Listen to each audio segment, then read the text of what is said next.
Welcome back. We're heading towards Union Wharf at Market Harborough on the Grand Union Canal's Leicester arm.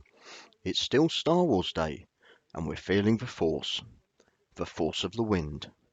Before we get too caught up in who did what and when, who's on the boat, and which weakling is currently struggling to open the heaviest swing bridge we've found so far on our journey, don't forget to subscribe to our wonderful YouTube channel. It's completely free. There are no monthly fees, there are no upfront costs. For you, today and every day, it's free. That's right, folks. Totally, utterly, superbly free. This is not a limited time offer, so click subscribe when you can. Let's begin.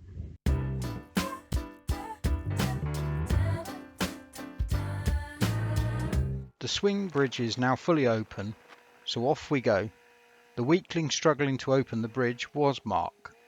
I'm still at the tiller after our descent through Foxton Locks, as seen on the last vlog. Blimey, that bridge was heavy to shift. Thankfully I had help from a motorist who had appeared after I had set the barriers across the road. She was brilliant and wasn't messing about with getting the bridge opened and then closed again so she could get on with her day.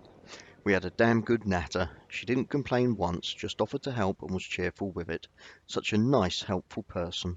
We've increased the speed of the video footage for parts of this journey. We're also going to do the boat tuber thing, travelling along showing just bridges and passing narrowboats, to reduce the length of this vlog. There I am walking along the towpath. I'm trying to get to the bridge before Paul and the boat, so I have some footage from a slightly different angle. I haven't got my glasses on, and it takes me a few seconds to realise I'm not recording but taking photographs. I soon switch back to video mode.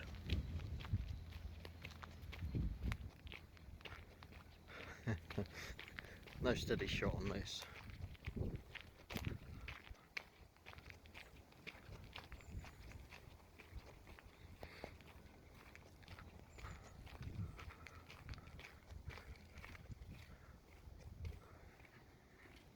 Here they are, hurtling towards me at a rate of, it's a brisk walking pace.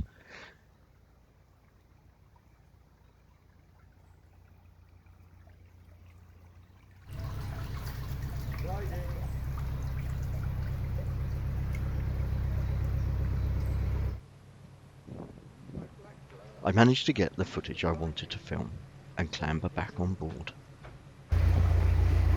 Right then, what was the obstacle after the bridge? Are you going to be able to get this cup of tea in before we find No another? sooner am I back on board and a cup of tea is mentioned, I am sent below to the galley to make yet another cup of tea.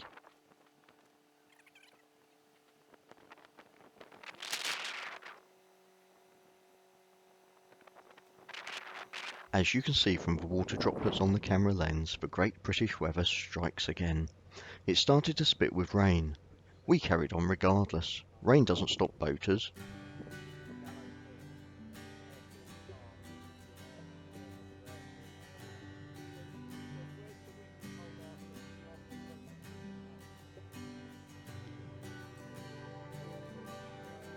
Or joggers, or dog walkers.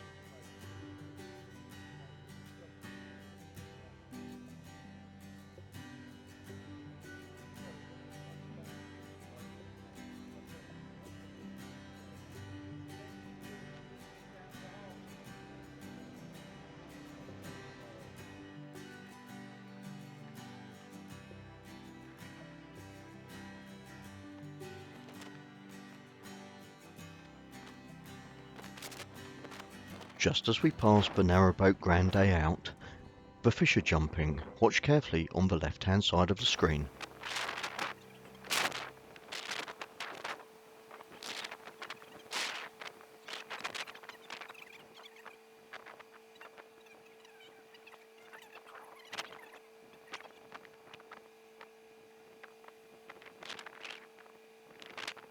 It's that time in the vlog for a few of those randomly filmed, passing countryside and random angles of onboard footage, 10-second segments.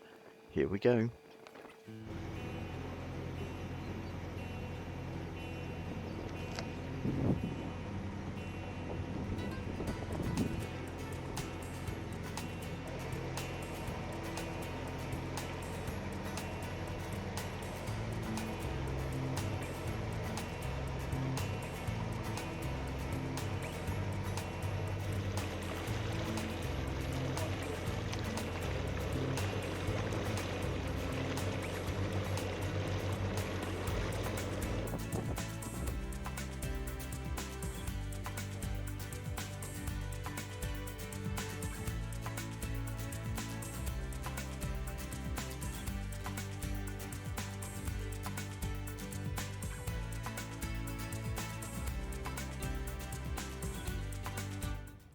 As we pass by the narrowboat Dizzy Duck, they start pointing.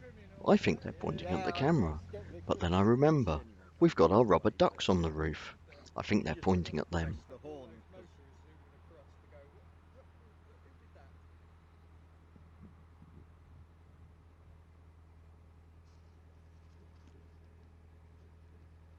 We pass what appears to be a totem pole on the towpath, so we do a quick Google to find out what it is. It turns out to be a waymarker on the Sustrand Millennial Cycleway. It's actually a piece of artwork. It looks really nice. There is a bit of a whiff in the air. It appears to be coming from these industrial-looking buildings on the left. Although we've made the joke of this place being a glue factory, I've actually taken time to look up some details of what it actually is, and to be honest, it's pretty amazing. This building at the side of the canal is actually a sustainable animal byproduct processing plant. According to the website, in the UK, for every kilogram of meat that is consumed, there is a corresponding kilogram of inedible meat byproducts that have to be disposed of. Over 50 billion kilograms of these inedible byproducts are generated by the UK food industry annually, of which the rendering industry processes 30 billion kilograms. I'm finding it hard to visualise that amount of inedible byproducts. So, as we're on water, I suppose if I relate it to boats, so 1 billion kilograms written down, that's 1 followed by 9 zeros, is roughly 1 million tonnes. Now I know our narrowboat weighs in at about 20 tonnes, so I can't really compare it to narrowboats. That would be ridiculous. There'd be thousands of them. So we need to go for something bigger. So the largest vessel ever constructed for the Royal Navy are the aircraft carriers named HMS Queen Elizabeth and HMS Prince of Wales. Each of these vessels weighs in at around 65,000 tonnes. So for 1 million tonnes, you would require 15 aircraft carriers the size of HMS Queen Elizabeth. So that's for 1 million tonne, but we know that there's 50 million tonnes of inedible byproducts. So that would be the same weight as 750 aircraft carriers. That's a lot of waste material, which if not disposed of safely would cause all sorts of problems polluting the environment. Modern rendering has solved this problem by turning the poultry and meat production waste into a wide variety of everyday products. These include animal feed ingredients, which go into pet foods and farm animal feed. Then there's fuel-grade oils, which make up biodiesel, and meat and bone meal, which makes up biofuel pellets. And then we're left with fertilizers, again for agricultural purposes. It's definitely rendering those waste products into something that is very useful.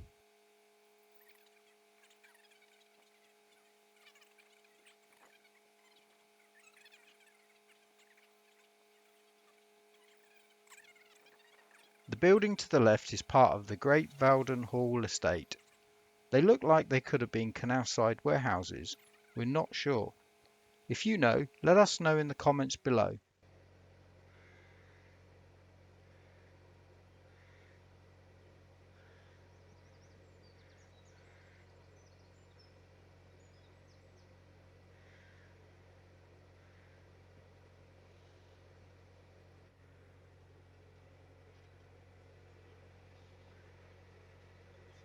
It's travel by bridge time and we're arriving back into civilization. Coming up, there's some early examples of urban bridge art, of the graffiti genre.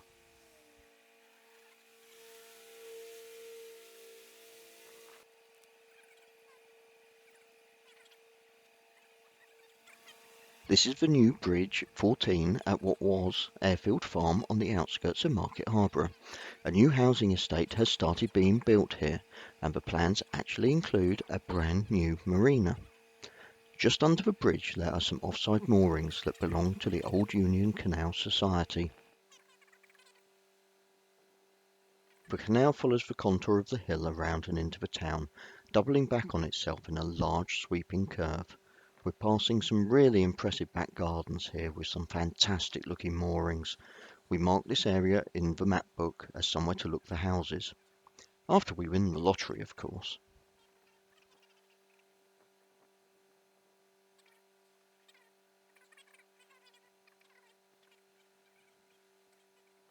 Here we are, arriving at the entrance to Union Wharf. Now turn, so you want back over this way.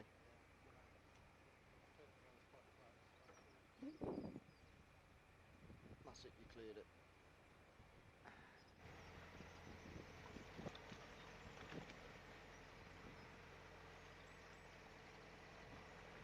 Union Wharf's history is rich and varied. It served its purpose as a distribution centre for industry. Goods such as worsted cloth, grain, bricks, beer, and coal were brought in and out of the town via barges. All of these goods contributed to Market Harborough's prosperity during the 19th century. We all know the story of how the canals declined as roads and rail links improved from the end of the 19th into the 20th century. This canal was no exception. However, in 1950, the canal basin here at Union Wharf was the venue for a week-long National Festival of Boats, the first such festival organised by the Inland Waterways Association, and it marked the beginning of the revival of the canal network for leisure use.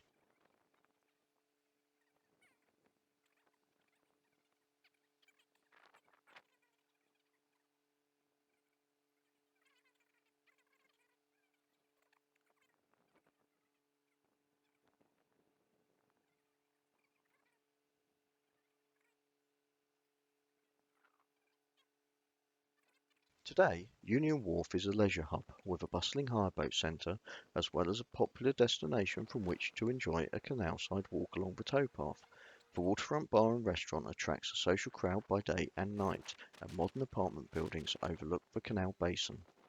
There is even a canal-themed sundial called Frank the Plank in one corner of the wharf. This wonderful piece of canal-themed artwork is here thanks to the Old Union Canal Society. We wind the boat in the basin and head back the way we came, but only for a short while. There was a spot to moor up that we'd passed, and we're going to spend the night here.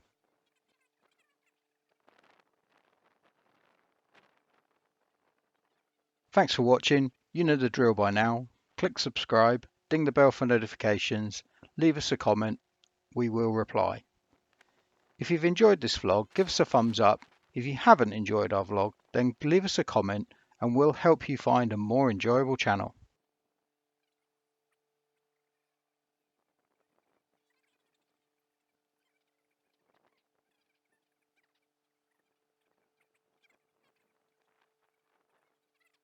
If you're heading to Market Harborough by canal, we found that Three Swans was a nice enough place to get a meal. There's also a co-op store en route so you can stock up with essentials on the way back to your boat.